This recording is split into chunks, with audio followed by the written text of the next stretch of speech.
दोस्तों, आपने कई बार सुना होगा कि दशहरे के दिन झाड़ू खरीदना शुभ माना जाता है। लेकिन क्या कभी सोचा है कि आखिर झाड़ू ही क्यों और क्यों इस दिन इसका महत्व इतना बढ़ जाता है? आज मैं आपको बताऊंगी वो असली रहस्य जो बहुत कम लोग जानते हैं। जी हाँ, झाड़ू सिर्फ घर साफ करने का साधन नहीं है। भारतीय संस्कृति में इसे माँ लक्ष्मी का प्रतीक माना गया है।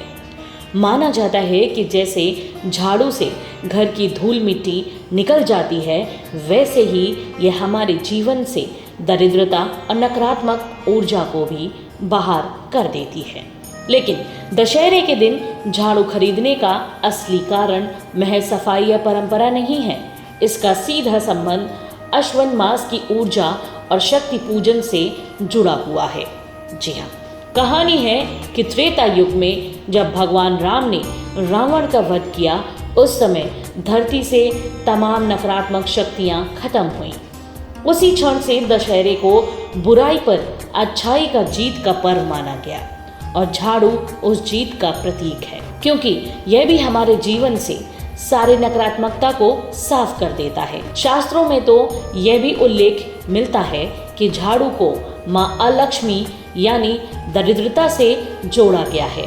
कहा जाता है कि अगर पुराना झाड़ू लंबे समय तक घर में रखा जाए तो अलक्ष्मी का वास होता है और दशहरा वो दिन है जब पुराना झाड़ू बदलकर नया लाने से दरिद्रता घर से चली जाती है और माँ लक्ष्मी का वास होता है। एक और तथ्य है जो कम ही लोगों को मालूम होगा कि झाड़ू को वास्तु शास्त्र में धन वृद्धि से भी जोड़ा गया है।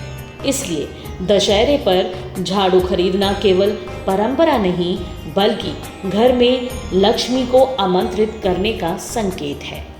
तो अगली बार जब कोई आपसे पूछे कि दशहरे के दिन झाड़ू क्यों खरीदा जाता है, तो आप उन्हें बता सकते हैं कि ये सिर्फ मान्यता नहीं, बल्कि नकारात्मकता को दूर कर समृद्धि और शुभ ऊर्जा को आकर्षित करने का रहस्य है।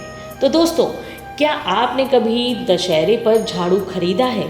अगर हाँ, तो आपका अनुभव कैसा रहा, हमें कमेंट बॉक्स में ज़रूर बताइएगा। जय श्री राम और आप सबको दशहरे की हार्दिक शुभकामनाएं।